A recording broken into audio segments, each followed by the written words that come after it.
neighbors and best friends. I love my sister. My heart doesn't see race. Love is love. Our family is no less than any other family. Love is kind, love is patient.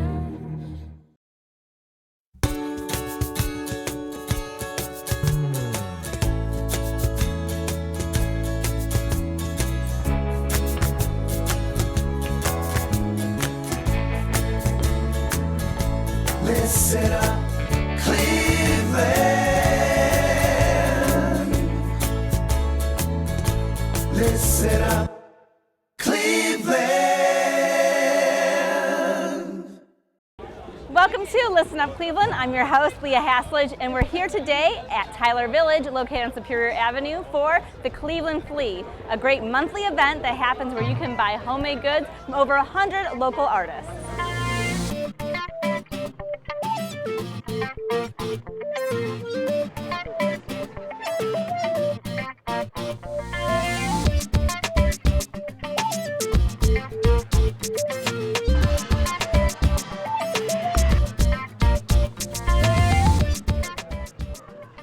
Since its beginning in 2013, Flea founder Stephanie Sheldon has created a gem of an urban shopping experience, a way to showcase not just the local artists that set up shop every month, but showcases the lesser-known neighborhoods it's held in.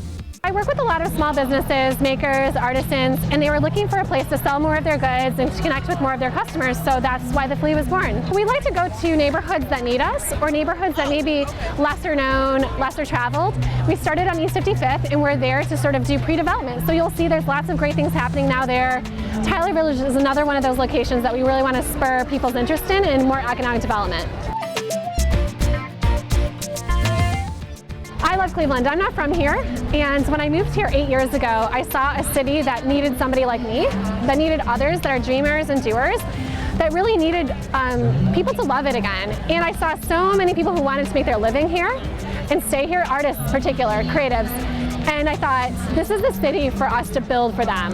We started out 2 years ago with 40 vendors, and now we have 137. And we've grown from Sterling's significantly. We've had about 70 vendors there, and now we've almost doubled that here. And we've grown from about 1,500 participants to over 30,000 each month.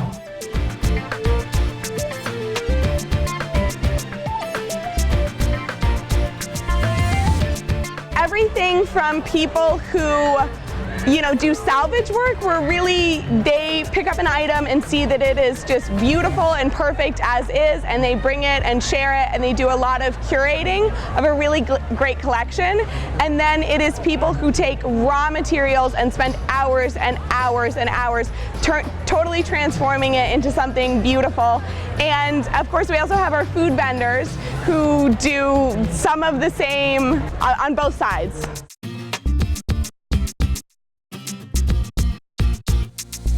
So we want it to be a place that changes monthly, right? Because otherwise I think that the sort of feeling of it being new and different might change or might not be there. And so we really want to offer new businesses a place to get their ground, but also we want it to encourage people to come back month after month. Part of it is a balance game. Certain markets are more competitive than other. As far as like the jewelry market is pretty highly saturated, so we have to be extremely selective with those. And then other vendors, we only need one or two. So it's really about the ecosystem of the Flea and kind of keeping that balance. Something like vintage or salvage or antiques is always, we can kind of always bring those people in because their stuff turns over every month and is so interesting. So it's really a delicate balance.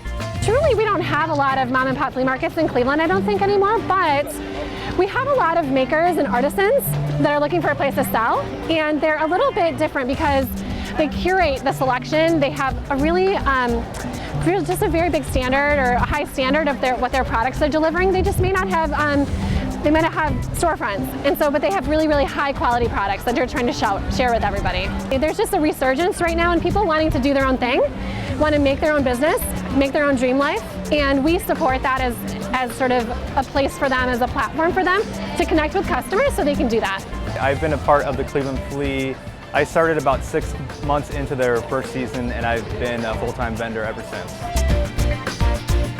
I think it's basically being a part of the community in Cleveland has been overwhelming because there's so much support and love by everybody, and it's great to kind of help other small businesses grow while I have my business growing as well. Normally this neighborhood doesn't get much traffic, so I think the Flea is really important.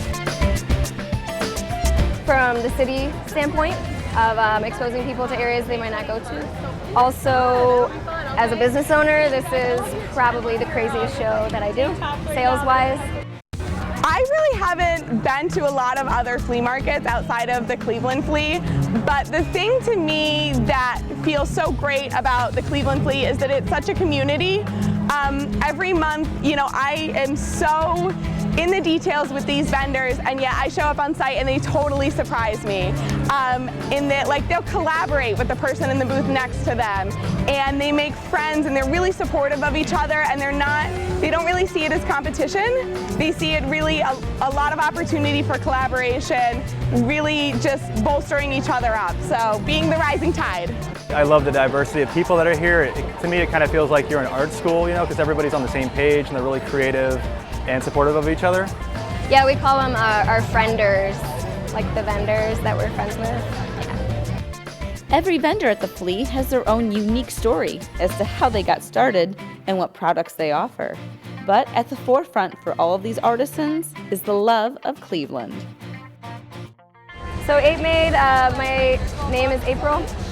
My nickname is Ape, and I make all this stuff. It's pretty simple. But now actually I'm training others to help me print because we've grown so much that I need someone else to help with the printing. All our stuff is hand printed, which I think is different from a lot of other t-shirt companies. We print everything manually by hand with humans in Cleveland, so it's cool. Basically, I hand print almost all of my items. So I do like a photo transfer process. I do wooden prints, I do coasters, I do magnets, and fine art prints as well. Because Cleveland's always a city that I love. I mean, I live here, I'm here like off and on, and it's just a place that I think it's like always that underdog, so you want it to be great, you know? And I love, it's always, there's so much to Cleveland that's iconic that just really inspires me in my work and what I do on a daily basis. It's hard to name just one reason you need to be at the Flea. Because it's awesome. There's music, food, beer, just like such a good selection of vendors, vintage. It's like a great day, right? It's amazing. I think it's a taste like Cleveland like you won't get anywhere else. There's so many different small businesses that don't have a brick and mortar store that have an opportunity here to grow, whether it's, you know, great eats or artwork or, you know, great drinks or anything like that. It's all here in the Flea. You'll find it in the Flea. It's different every month, so I think that we have a lot of people who come back every month. We are working really, really diligently to build our infrastructure so that it's a positive shopper experience.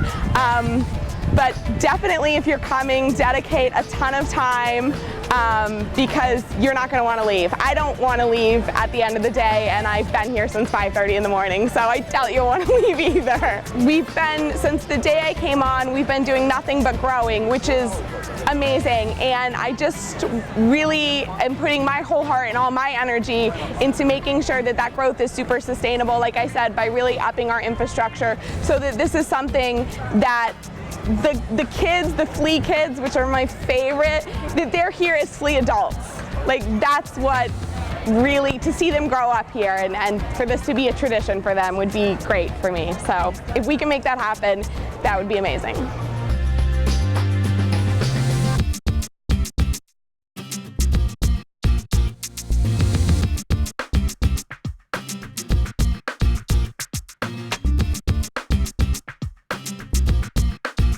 You definitely don't want to miss next month's Flea, and for information on date and time for it, visit their website, clevelandflea.com. When we return to Listen Up Cleveland, we're going to make some stuff ourselves over at Glass Bubble Project in Ohio City.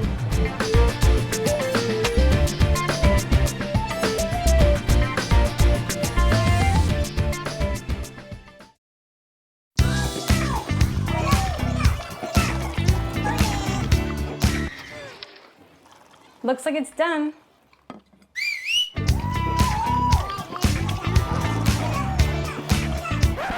Don't let salmonella get funky with your chicken. On average, 1 in 6 Americans will get a foodborne illness this year. You can't see these microbes, but they might be there. So learn the right temperature to cook each type of meat. Keep your family safe at foodsafety.gov.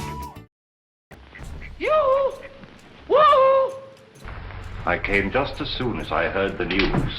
While you're enjoying that midnight snack, tune in to watch the best B-movies on Cleveland Classic Cinema. What began as a silly party given by an eccentric has now involved us all in murder. I ain't right, I'm just scared. With host Nick D'Amico. It's always good to know that. Only on TV 20, We Are Cleveland. Listen up, Cleveland.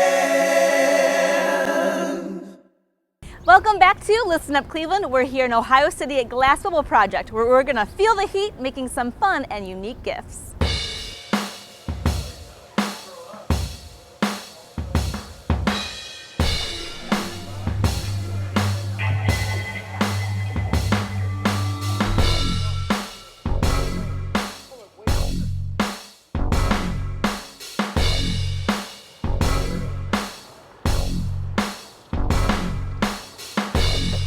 Artists Mike Kaplan and Chris McGillicuddy started the Glass Bubble Project in a repurposed garage space on West 25th Street back in 1998.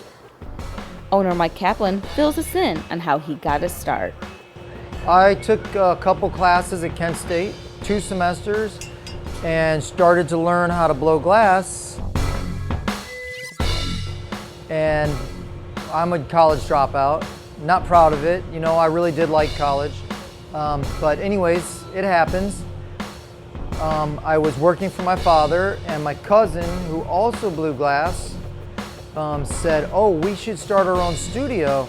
And he pointed out the West Side Market area as a really cool place. We first built all of the equipment, and that took 2 years because we didn't even know what we were doing. I mean, we didn't have formal training on anything. And we probably did it for about a year or 2, and then blowing glass, teaching ourselves, just doing paperweights, growing into the blowing part of it. And then we started advertising in the back of the Scene magazine. I grew up in a junkyard, and I learned how to use a torch. And my best friend at the time knew how to pour cement and do a little electricity. And so we started building our own equipment. And I had a little bit of training at college at Kent State through Henry Halem. And we just sort of remembered what we knew and just sort of took it from there. I mean, it took a long time. I would have learned a lot faster if I just took some classes, but that wasn't my style. Well, I sort of fell into it. I never really thought of myself as a business owner. I was just doing art, and it became a business. I mean, I'm proud to be one. You know, right here, I'm part of the West Side Market area coming up. People thank me all the time for being here, and I'm like, well, I didn't mean to, it just happened. So you're welcome. Education is important to Mike, and he shows it through offering programs for students and by teaching glass blowing daily to any aspiring artist. Back about 12 years ago, a Cleveland school art teacher got a grant. She started bringing school students to take classes on welding and glass blowing, and we would start making projects. And maybe it only lasts a couple weeks. Students are awesome. They're fun.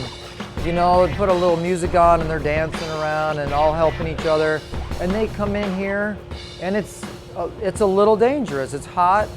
And I don't know what it is when they get out of their normal environment. They say please, they say thank you. They're really courteous to each other. They're helping each other. Like we offer a class for an individual. You could be 5 years old or 105, but it's $125. You'll make 3 pieces. And if you only want to make 2 pieces, it's $90. And if you come with a large group of at least 5 or more, you can do a single piece each. And you know, that could be during the Halloween season, it could be pumpkins or Christmas ornaments or whatever. We do sun catcher classes and torch working classes. You can make beads. So we've really expanded our classes a lot lately. We do welding classes, because we do more than glass blowing here. I also learned how to weld back at the junkyard. And so we do custom signs, plasma cut it, and weld it together in different layers that are really dynamic looking. I bought another building that I want to expand our welding into because we need a little bit more room. And I would love to see more and more Cleveland schools trying to bring, students to do stuff they would never get to do in school.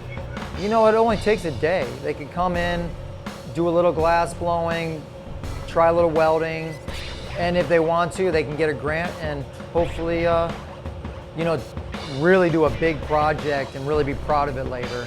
We start slowing down the classes in May, and then June, we just blow glass for fun for ourselves, which finally, because we do classes all year.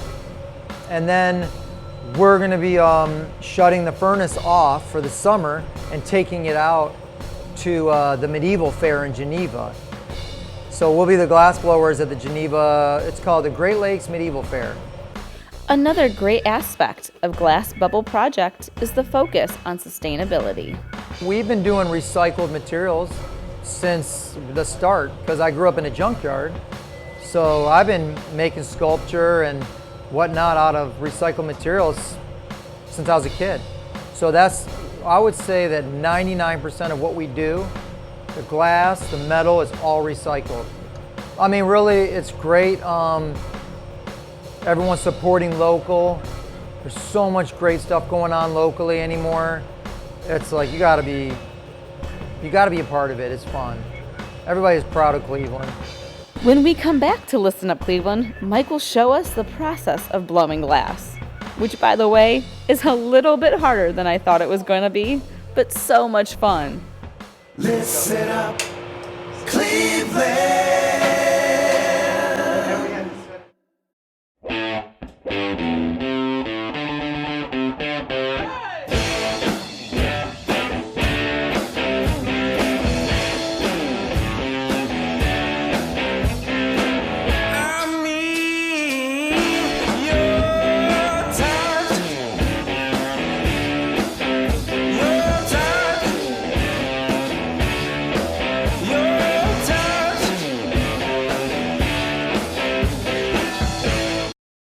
The first time you ride the RTA Health Line to University Circle, you may wonder, what should I do with my bag? Can I put it on the seat next to me? What if someone wants to sit there? Will they just scooch it over? Ask me to move it? Is there a please move your bag signal that I'm unaware of? Maybe my bag is taking someone's regular seat. Maybe I'm taking someone's regular seat. Did I just set off a regular seat chain reaction and now everyone's mad at me? Or is this my regular seat? Yeah, I could get used to this. It's easier than you think, Cleveland. RTA, get ready to ride. Listen up, Cleveland. So the first thing you want to do is stick it straight down and blow through the pipe. Make sure it's not clogged up. So go ahead and heat up just the tip. What are some safety tips that are key for people when they come down to do classes? Don't touch anything hot. What about clothing though? I put my hair back, obviously, because of the heat and everything. Nowadays, everybody's got plastic clothing. You definitely want to wear cotton when you're coming down. But we've never had a problem. But it's always, But I think if you can, wear loose cotton. All right, pull it out. Let's see if it's glowing. It looks good. All right, so let me take this a second. Okay, see how it's glowing a little bit orange? Yeah, it's like a reddish color. Just a light red, cherry color. Okay, do you remember how to gather? I do. All right, let's see. All right, let's go gather. It gets super That's good. hot. Okay, pull it back and slide your hand forward. Slide your hand forward. There you go, tilt it down a little and go straight to the bench, but tilt it down. You need to let some of it hang off the pipe. Okay, you're just gonna turn while you blow. Turn, you gotta turn. Just keep some pressure in that pipe, use your cheeks. It's not easy because it already got so cold once. Okay, go heat it up again. It just started to come out. So this heating process is just kind of melting it and molding it, correct? Yeah, you're reheating it. It cools so quickly. In the furnace is 2100 degrees. And if it cools to like 1200, which it does very quickly, come on out. then it's almost too hard to blow anymore.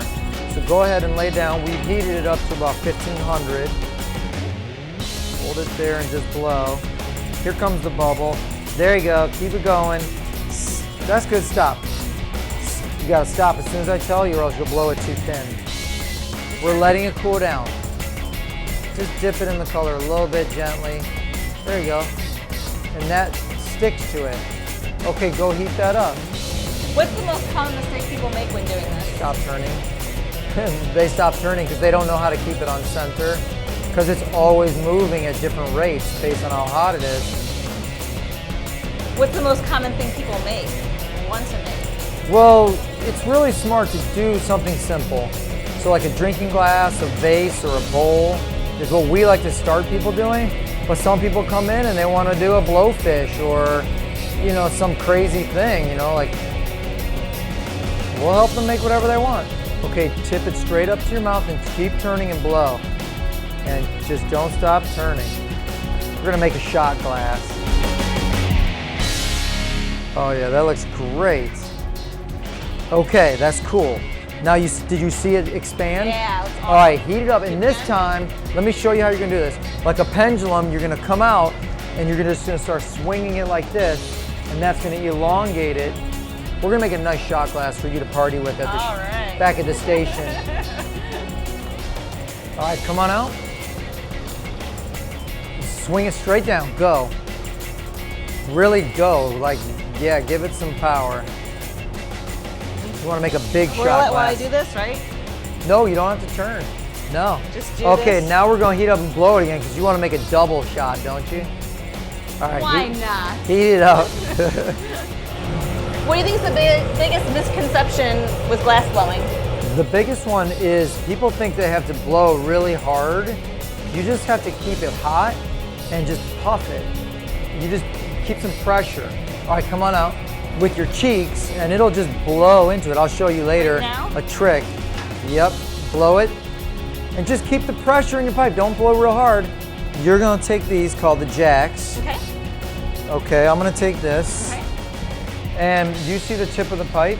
Right here? No, it's right there. Oh, right here. So you're gonna actually open them. Okay. And you're gonna just touch the glass. You're not gonna squeeze. And you're gonna spin it on there. I'm gonna bring it out. It's gonna be real hot. So it's gonna be very soft. So you just touch the glass, and as I turn, it'll scratch a line all the way around.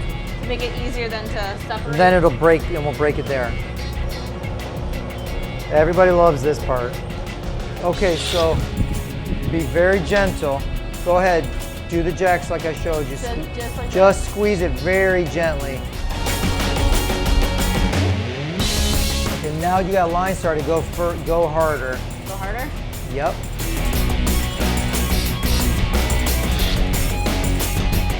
So what I want you to do is go get a punty. Go get one of those solid rods. Dave's gonna guide you. Solid rod. And go make a very small gather of glass. Okay, I want you to point towards me. You know, go over there and point it towards this. Okay, easy does it. Well, I'll guide you in. Okay, now you're attached to me, okay? You're gonna, don't push in, just turn. Now I can let go, you're guiding this, okay? I'm gonna cut this off of here, and it's gonna be in your hands. You ready?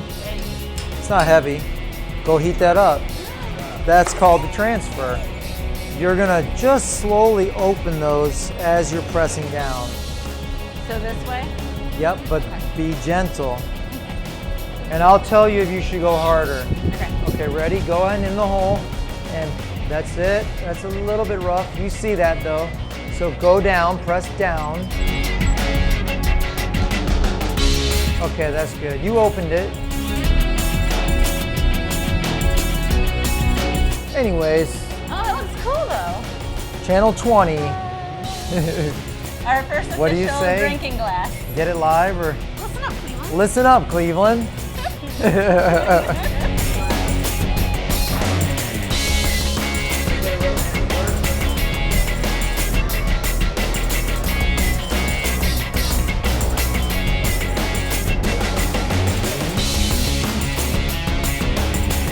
Thanks for watching Listen Up Cleveland, and thank you again to our guests, the Cleveland Flea and Glass Bubble Project.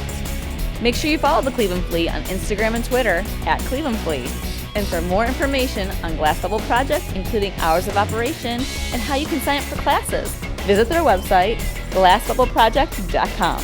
Thanks for watching TV20. We are Cleveland.